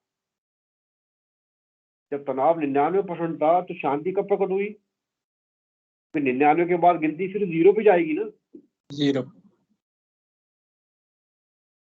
उसी को हमारे ऋषि मुनियों ने शून्य कहा, उसी को हमने परम शून्य कहा। उसी की यात्रा करनी है हमें बेसिकली। वहां तो आध्यात्मिक यात्रा शुरू होगी। अभी तो हम बच्चों की बातें कर रहे हैं, क्योंकि बेसिक यात्रा जो है वो आगे चल के ऊपर से शुरू होती है, आध्यात्मिक यात्रा। जी गुरु भाई जी, 2 लोगों ने और हैंड रेज किया है। एक महेंद्र माली जी हैं, उनका स्वागत है मंच पे। महेंद्र माली जी, आपका स्वागत है मंच पे, अपना प्रश्न रख सकते हैं गुरु भाई जी के सामने। और उसके बाद साधना मिश्रा जी ने भी हैंड रेज किया है। जी जय गुरुदेव। जी दत्ता जी, सर मैं मतलब दिन में जब भी यात्रा करता हूँ तो दिव्य प्रकाश मेरी बॉडी की तरफ घूमता है और सर के बीचों बीच है हलचल, वो 24 घंटा मतलब चलती रहती है। जी सर। अब तो भैया आपकी बहुत अच्छी अनुभूति है। धीरे धीरे आपका जो प्राण है वो सर के ऊपर उठता जाएगा, तो आपकी आंखें भी झुकेंगी, कान भी झुकेंगे। जहां जहां प्राण पहुंचेगा वहां वहां दर्द होगा, दर्द होने के बाद उसका शुद्धिकरण होगा, और एक दिन यहाँ खोपड़ी के ऊपर बिल्कुल आपको लगेगा कि मेरी खोपड़ी में छेद हो गया। तो घबराना नहीं है। तो जो वायु है, प्राण वायु है, जितनी आप सांस लेते जाएंगे, सांस ऊपर को उठती जाएगी, वो उस छेद में प्रवेश पाती जाएगी। तो पहले पृथ्वी तत्व का लय होगा जल तत्व में। जो पृथ्वी तत्व का हमारे अन्नमय कोश का प्राणमय कोश में लय होता है, तो क्या होता है? पृथ्वी तत्व हमारा शुद्ध हो जाता है, लेकिन अंतर ध्यान हो जाता है। तो गुरुदेव ने कहा एक एक तत्व को जीतते चलो, आगे बढ़ते चलो। तो ऐसे ही वो प्राण वायु सारी की सारी जब उसमें आकाश तत्व में समा जाएगी, तब तो उस दिन आपकी समाधि लग जाएगी, आपका मन लय हो जाएगा उसमें अपने आप ही। वो अच्छी क्रिया चल रही है। अभी शरीर का शुद्धिकरण चल रहा है, मन का शुद्धिकरण चल रहा है, और प्राण का शुद्धिकरण चल रहा है। प्राण प्राण तक जा रहा है, वो अच्छी बात है। और प्रकाश बॉडी के चारों ओर घूमता है दिन के अंदर। हाँ, तो जैसे जैसे आपकी वायु जो है उसमें अंदर ऊपर घुसती जाएगी, उसमें एंट्री करती जाएगी, वैसे वैसे दिव्य प्रकाश आपको घेरता जाएगा। लेकिन वो प्रकाश के कलर जो है वो अपने आप बदलते जाएंगे धीरे धीरे। वो एक दिन, जिस दिन वो गोल्डन कलर का प्रकाश और सफेद कलर का प्रकाश हो जाएगा, उस दिन आपको सारे रहस्य समझ में आ जाएंगे। लेकिन उसके पहले जब वो नीला प्रकाश आपको दिखाई देगा, तभी आपको अपने प्रश्नों के उत्तर मिलने शुरू होंगे। और सर रात को तो मतलब एक लाइट की तरह कभी-कभी बॉडी में जबरदस्त प्रेस पड़ता है। हाँ, तो वो हमारा आगे चक्र जो है वो केंद्र बिंदु है, वहां से कई बार फ्लश जैसे टॉर्च जलाते हैं ऐसी रोशनी प्रकट होती है। तो कभी आपको आंखों से लगेगा कि मेरी आंखों में से एक बिंदु निकला, तो दीवार पे टकराया, उससे टकराया, वहां टकराया। वो बिंदु की बहुत महिमा है, वो बिंदु के अंदर ही आपको प्रवेश पाना है। तो बहुत सारे रहस्य आपके सामने अपने आप खुलेंगे, अंदर से खुलेंगे, आगे चक्र के ऊपर खुलेंगे। जी सर। अभी आपको जो अनुभूतियां हो रही सारे प्राण क्रिया की हो रही है। वो अच्छी क्रिया है, शुद्धिकरण हो रहा है आपका। ये प्राण ही मेन है। परमात्मा ने सबसे पहले प्राण को रचा, तो प्राण भी मुख्य बिंदु है। हम किसी भी शरीर के किसी भी अंग को, किसी भी क्रिया को, किसी भी तत्व को नकार नहीं सकते, क्योंकि ये संयुक्त प्रयास है कि पांचों भूतों का। तो पांचों भूतों की पांचों क्रियाओं से हमें गुजरना है। अच्छी अनुभूति चल रही है आपकी, आप लगे रहिए, धीरे धीरे आपका वहां सारा वायु वहां प्रवेश पा जाएगी और शरीर का आपका शुद्धिकरण हो जाएगा। फिर आपको विलक्षण अनुभूतियां शुरू होंगी 11वें कोश की। जय गुरुदेव जी। जय गुरुदेव। धन्यवाद गुरु भाई जी। साधना गुरबान, आपका स्वागत है मंच पे। जी जय गुरुदेव सर। जय गुरुदेव बेटा, जय गुरुदेव। सर मेरा कोई प्रश्न नहीं है, लेकिन मुझे आपके मुंह से वो सुनना है कि गुरुदेव से जब आप फर्स्ट टाइम मिले थे, आपने शराब पी रखी थी, आपने मीट भी खा के रखा था, और जब ब्लैक होल में लेके गए थे तो गुरुदेव ने कहा कूदो। वो सब सुनने में थोड़ा सा आनंद आता है, वो जरा सुना दीजिए। तो बेटा वो मेरे सेशन ऐसे वीडियो पड़े हुए हैं यूट्यूब के ऊपर। नहीं, हमें फिर से अभी सुनना है। तो बेटे ऐसा करना, फिर आप कभी भी मेरे को फोन करना, मैं आपको 100 बार सुना दूंगा। अभी कोई आप ऐसा प्रश्न रखिए जो सभी के काम आए। सभी के काम।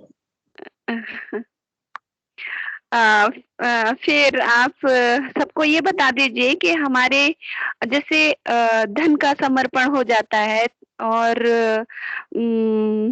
मन का समर्पण कैसे किया जाए, ये सबको बता दीजिए। हाँ, तो बेटे मैंने कहा कि तुम्हें कोई तुम्हारे अंदर समर्पण करने की किसी व्यक्ति में कोई योग्यता नहीं है, क्योंकि अगर गुरुदेव आपको अनुभूति नहीं कराते तो आप तो गुरुदेव को मानती नहीं। कोई भी नहीं मानता, मैं भी नहीं मानता, कोई भी नहीं मानता। अगर हमें कोई रूपांतर घटित ना हो, हमारी कोई समस्या का समाधान ना हो, हमारी कोई शारीरिक बीमारी दूर ना हो, हमारे कोई प्रश्नों के उत्तर ना मिले हो, या हमें गुरुदेव से कुछ प्राप्त ना हुआ हो, जब तक हमें कुछ प्राप्त नहीं होता हम किसी बात को महत्व ही नहीं देते।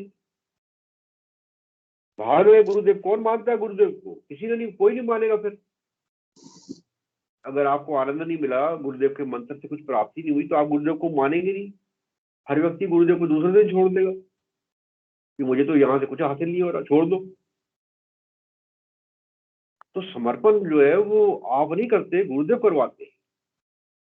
तो मैंने भी समर्पण नहीं किया, गुरुदेव ने मुझसे समर्पण करवाया। मैं भी गुरुदेव से लड़ पड़ा था, तो मेरे जैसे बहुत सारे लोग थे जो गुरुदेव से लड़े थे, लेकिन मैंने उनको खुला चैलेंज दे दिया था। तो मैंने तो गुरुदेव की बोलती बंद कर दी थी। तो उन्होंने जो मेरे को हाथ जोड़ दिए गुरुदेव ने, मेरे को क्षमा कर दे बेटा। बताइए, गुरुदेव ने भी कभी किसी से माफी मांगी है? मेरे गुरुदेव जैसा कोई गुरु नहीं है, विलक्षण है वो, सच में। उसने एक क्षण में मेरे को बता दिया कि वो क्या है। पहले मेरे को से माफी मांगी, फिर कहा कि ठहर तेरे को मैं बताता हूँ, अब तुम मेरा काम कर। तो बेटे ये योग्यता किसमें होती है? हमारे गुरुदेव इतने शक्तिशाली, ऐसी शक्ति है वो धरती के ऊपर प्रकट हो गई है कि वो मंत्र तो बहुत छोटी सी चीज थी जो उन्होंने हमें दिया। वो इतने शक्तिशाली थे गुरुदेव मेरे कि हमारा शरीर तैयार नहीं था, हम मानसिक रूप से तैयार ही नहीं रहा आज तक। धरती के ऊपर जितने लोग थे, अगर हम तैयार होते तो हम गुरुदेव को देखने मात्र से ही पूर्णता प्राप्त कर लेते। हमारा शरीर तैयार नहीं था, कि मेरा शरीर देखो, आप कितना शराबी कबाबी कैसा शरीर था, मेरा शक्ति को सहन ही नहीं कर पाया, रोने लगा, कांपने लगा। अगर मैं वही साधना शरीर को शक्ति को सहन कर लेता तो वहीं के वहीं पूर्णता हो जाती, मुझे फिर साधना करनी नहीं पड़ती। तो मेरे गुरुदेव इतने शक्तिशाली थे कि वो देखने मात्र से नाम जप की तो बात ही छोड़ो, मंत्र की बात ही छोड़ो। जैसे भगवान ने एक जगह रामायण में बोला है कि सन्मुख होई जीव मोहि जब ही, कोटिन जन्म अघनाश ही तब ही। ऐसे गुरुदेव में इतने शक्तिशाली गुरु थे वो कि उनको देखने मात्र से ही करोड़ों जन्मों के पाप जो है नष्ट हो जाते थे। लेकिन चूंकि हमारा ये कलयुगी शरीर है, ये तैयार नहीं है। आत्मा तो तैयार है, शरीर तैयार नहीं है। शरीर में इतने दोष है, ये वो शक्ति को सहन नहीं कर पाते। देखो लोग कैसे कैसे नाटक करते हैं, कैसी कैसी क्रियाएं करते हैं, कैसे कैसे शरीर से शब्द निकलते हैं उनके, कितनी जबरदस्त क्रियाएं होती कुछ लोगों को। तो शारीरिक धरातल के ऊपर, मानसिक धरातल के ऊपर हम लोग तैयार नहीं थे। तो गुरुदेव तो हमें पूरा का पूरा कटोरा, पूरी की पूरी हमारे अंदर उड़ेल देना चाहते थे कि ले लो, बांटने निकला हूं मैं, पार कमाइए मेरे पास, संख्या नारी योगियों की कमाइए, बांटो जितना बांटना। हमें भी आदेश दिया कि बांटो, और हम भी बांट बांट के थके, कोई लेने वाला नहीं था। देखो आप, क्योंकि वो लोगों का शरीर तैयार नहीं है, लोगों का मन तैयार नहीं। लुटाने को निकले थे, लुटाया उन्होंने, भरपूर लुटाया। और उन्होंने जिसको भी जो कुछ भी दिया है ना, पूर्ण 100% दिया है। मेरे से भी कहा था गुरुदेव ने कि तेरे को, मैंने कहा गुरुदेव दोबारा कब मिलूं आपसे? वो कहते मुझसे मिलने की आवश्यकता नहीं है, तू मेरा साथ चलता फिरता सिद्धपीठ है, मैंने तेरे को जो देना था दे दिया। अब तेरे को जो मिलना मुझसे, तो अंतर में मिलना मुझसे। तो देखो, एक व्यक्ति सब कुछ देने के बाद भी वो ये चाहते नहीं कि मैं उनको नमस्कार करूं, मैं उनको दोबारा मिलूं। तो कैसी शक्ति होगी वो कि मेरे को देने के बाद उन्होंने एक सेकंड में पीठ घुमा ली मेरे से, कि जैसे कुछ दिया ही नहीं मेरे को। वो देने को सब कुछ दे दिया मेरे को। दोनों बातें एक दूसरे के अपोजिट है। यही अद्वैत और द्वैत के लक्षण है। यही संसार और परमात्मा में भेद है। इस संसार की गति नीचे की तरफ है, परमात्मा की गति उल्टी तरफ है। तो हमें उस पर्टिकुलर बिंदु के ऊपर खड़े होकर गुरुदेव ने दोनों अनुभूति एक साथ करा दी, नीचे की भी ऊपर की। इसी को बिंदु भेद बोलते हैं। जय गुरुदेव गुरु भाई जी। जय गुरुदेव। मनोज कुमार साहू जी ने हैंड रेज किया और मनोरमा मीना जी ने भी हैंड रेज किया है। गुरु भाई जी, मैं अनुरोध करूंगा कि अब जो भी प्रश्न गुरु भाई डालते हैं, आप थोड़ा संक्षिप्त में उनका उत्तर दें, क्योंकि समय भी हो चुका है सेशन का। ये मनोज कुमार साहू जी से अनुरोध है कि आप अपना प्रश्न रखें। हाँ, जय गुरुदेव जी। जय गुरुदेव। मेरा ये प्रश्न है कि मेरे को अभी पैरालिसिस हो गया है। मैं गुरुदेव को अभी जो गुरु पूर्णिमा हुआ ना, उसके बाद जुड़ा हूँ, जुलाई एंड में। अभी मेरे को इतना शक्ति आ गया, कभी कभी मैं गुरुदेव को बोलता हूँ आपका मर्जी, आप जैसे करो। फिर कभी कभी मेरे को लगता है गुरु जी का फोटो का आगे मैं ऐसा करता हूँ कि मेरे को थोड़ा हेल्प करो, मेरे को थोड़ा ऐसा करो, मेरे को ऐसा करो। मेरे को कभी कभी इतना रोना आता है कि अनलिमिट। अब आपके साथ मैं कैसे बात करता हूँ मेरे को मालूम है। मेरे कभी कभी इतना रोना आता है, ये क्या है। मेरे कभी कभी ये अपना 15 मिनट बैठते हैं ना, कभी कभी लगता है, कभी लगता नहीं। उनको बोलते हैं गुरुदेव आपको जैसे मर्जी ऐसा करो, और उसके हिसाब से कभी कभी मेरे को नींद भी कम आता है, कभी कभी 3 बजे भी उठता हूँ। ऐसा क्यों होता है? मेरे को नींद भी पूरा नहीं होता है। मैं गुरुदेव को जुड़ने के बाद खाना भी मेरे को अच्छा हो गया, मेरे को 90% ठीक हो गया, और 10% बोलने से मेरा पहले से इनकम मालूम है। पीके सिंह को जी को मैं आपका नंबर होगा तो, नंबर मेरे पास नहीं तो आपका मेरा वीडियो भेज देता। इसमें मेरा तो ठीक होगा नहीं होगा वो तो गुरुदेव जाने। मेरे को कितना पुराना भाई बहन अपना जो है वो लोग बोले कि आप पहले ठीक हो जाओ। मेरा ये है कि मैं जब ठीक हुआ होगा, मैं इतना प्रचार करता हूँ कि मेरा मैसेंजर ब्लॉक हो गया था। मेरे को गुरुदेव मैसेंजर में मिले थे। मैं घर से बाहर निकल नहीं सकता हूँ। घर से बाहर किसी का हेल्प लेकर निकलना पड़ता है, इसलिए मैं घर से बाहर कम निकलता हूँ। अभी मैं दवा खाना जाता हूँ सुबह-सुबह, तभी किस-किस को लगता है देता हूँ, किस-किस को नहीं। इसके बारे में आप थोड़ा खुलासा कीजिए। देखिए, आपको कुछ नहीं करना, आपको मंत्र जाप करते रहिए। पहले आप पूर्ण रूप से स्वस्थ हो जाइए। जब आप पूर्ण रूप से स्वस्थ हो जाएंगे, तो शक्ति अंदर से क्या करवाना चाहती है, वो अपने आप आपसे करा लेगी। आपको गुरुदेव का यंत्र बनना है। हाँ, तो मैं तो अभी आप जंतर हाँ, तो अभी आप प्रेम से हाँ। साधना करिए। जैसे ही आपका जैसी प्राण आपका यहाँ आगे चक्र के ऊपर पहुंचेगा, हाँ। पिट्यूटरी ग्लैंड के ऊपर, वैसे ही आपका सारा पैरालिसिस खत्म हो जाएगा, खाली प्राण के पहुंचने से। हाँ। जैसे ही प्राण यहाँ छेद करेगा या दर्द होगा आपको आगे चक्कर के ऊपर, वैसे ही आपको जहां भी लकवा है, आपके उस हिस्से का जैसी शक्ति घूम के अपने अवरोही क्रम में आएगी, वैसे ही सब दूर कर देगी। निश्चिंत रहिए आप। तो प्रेम से साधना करते जाइए, प्रेम से खूब मंत्र जाप करिए।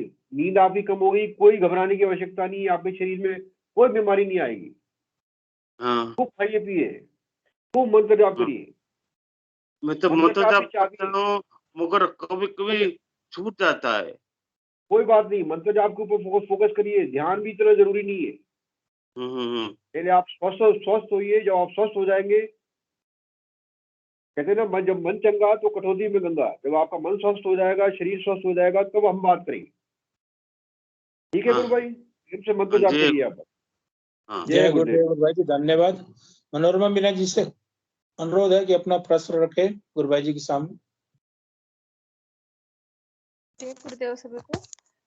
हाँ सर, मेरा प्रश्न है कि मेरा प्रश्न है कि मैं क्या है, मतलब मैक्सिमम टाइम गुरुदेव के साथ ही रहती हूँ, या तो स्पीच सुनती रहती हूँ या फिर इनके भजन या फिर अनुभूति। तो मेरे को क्या है, कुछ अनुभूति हुई, मतलब जैसे आज नाइट में भी हुई है कि 2-2:30 बजे मतलब मेरे घर की बेल बजती है तेज, और मैं उठ के जाती हूँ। फिर मैं देखती हूँ रात को कौन बेल बजाएगा, और वापस आके मैं सो जाती हूँ। इतना ही मुझे याद रहता है, और इससे पहले भी ऐसा मेरे साथ हुआ है 3-4 बार। तो ये सब क्या है सर, थोड़ा सा बताएंगे। देखिए बेटा, परमात्मा ने कहा ना, जीसस का भी एक बहुत लोगों बड़ा फेमस है कि खटखटाओगे, जब तुम दरवाजा बजाओगे तो तभी कोई खोलेगा ना। तो ये संदेश आपको मिल रहा है कि आप मंत्र जाप और ज्यादा करिए, मंत्र जाप को बढ़ाइए, गुरुदेव की स्पीच को कम सुनिए। क्योंकि मंत्र जाप जो है, बेसिक चाबी जो है मंत्र जाप है। गुरुदेव ने आपको अपनी वाणी में मंत्र बता दिया। अब आपको अधिक से अधिक मात्रा में मंत्र जाप करना है। गुरुदेव के वीडियो को आपने एक बार सुन लिया, काफी है लेकिन आपको अधिक से अधिक मंत्र जाप करना है। फिर जब आपकी सत्संग करने की इच्छा हो, तब आप गुरुदेव के वीडियो सुनते जाइए। लेकिन फोकस आपको कहाँ करना है? फोकस आपको मंत्र जाप के ऊपर ही करना है। बेसिक जो बात है वो मंत्र जाप है। जब हमारे पास समय हो, क्योंकि हमें मालूम पड़ जाए कि हमारा अजपा शुरू हो गया, तब हम कुछ भी काम करें वो चलता है। तब हम जितने मर्जी वीडियो सुने, लेकिन हमें मन से मंत्र को गले में पहुंचाना है, गले से छाती में, छाती से नाभि में पहुंचाना है, उसको तेजी से पहुंचाना है। तो हमारा फोकस जो है वो मंत्र के ऊपर होना चाहिए। तो अभी जो डोरबेल बजी है, वो आपको संदेश है कि आपको दरवाजे खुलने वाले हैं, आपके रास्ते खुलने वाले हैं, शक्ति आपके हृदय में विराजमान हो रही है। तो आपने दरवाजा खोल के देखा भी है, तो प्रकाश होगा। वे इंतजार करिए प्रकाश का। डोरबेल बजेगी, आपने देखा, कुछ नहीं दिखाई दिया, तो जब प्रकाश होगा तभी दिखाई देगा ना। थोड़ा समय धैर्य के साथ में साधना करिए, बहुत अच्छी घटना घटित होगी आपके साथ। ठीक है गुरुदेव, जय गुरुदेव जी। जय गुरुदेव। विवेक तिवारी जी ने भी हैंड रेज किया है, और लास्ट होगा। जय गुरुदेव जी, जय गुरुदेव। गुरु भाई जी प्रश्न रखिए आप।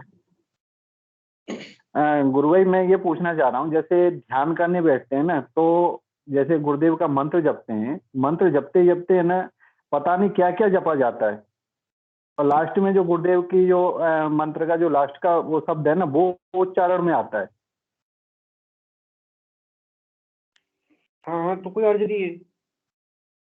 देखिए जितने भी अक्षर हैं, जितने भी बीजाक्षर है वर्णमाला के, वो सारे हमारे अंदर हैं, वो सब आपके मुंह से निकलेंगे।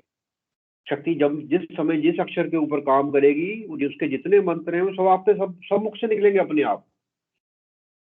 जैसे किताबों में आपने पढ़ा हो, शास्त्रों में सुना हो कि रम बम शम यम, ये जितने शब्द हैं, जितने वर्णमाला के अक्षर हैं, सब आपके मुंह से उद्घाटित होंगे।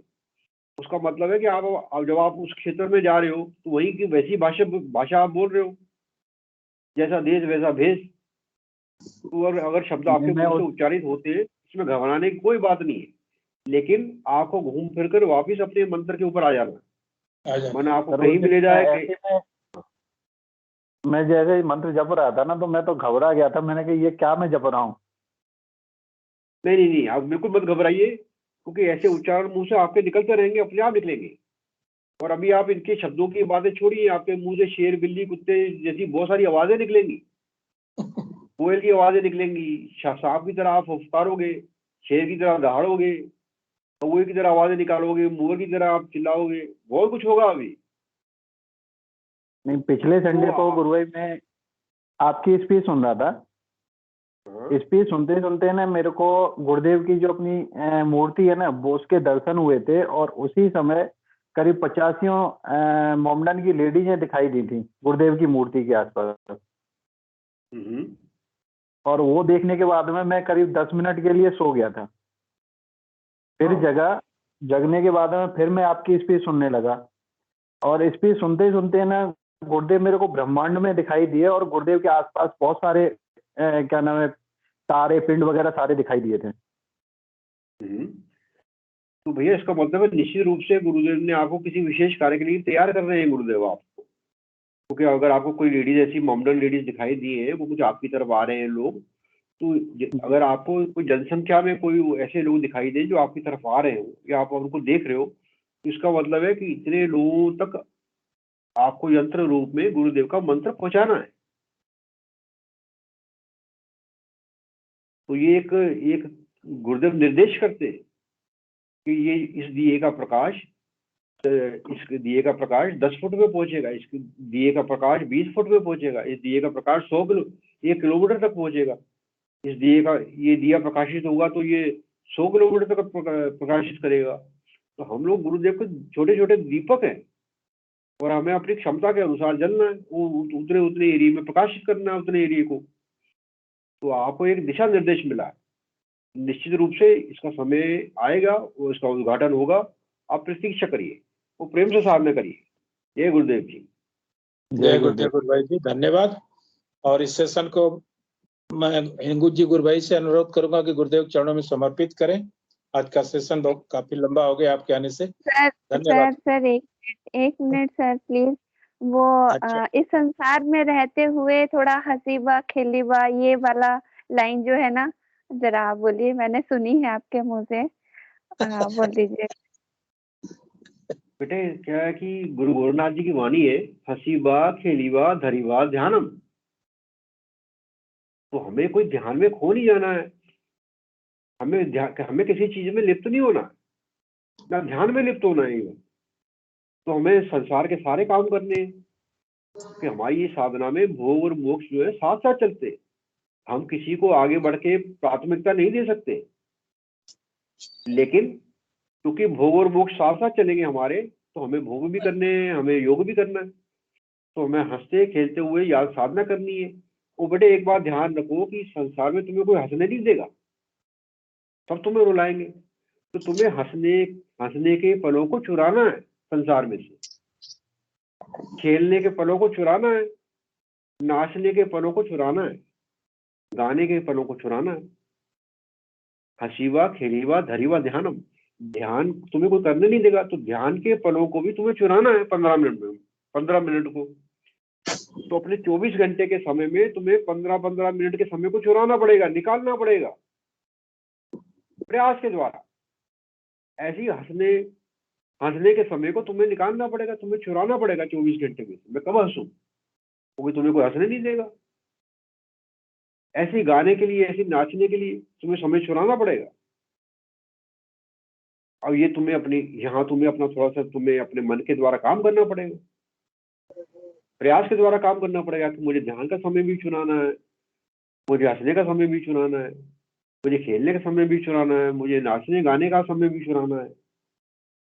तो यथोचित रूप से अपने संसार को भी सुखमय बनाना है और अपने योग को भी सुंदर बनाना है। गुरुनाथ जी कहते हैं, हंसी बा खेली बा धरी बा ध्यानम।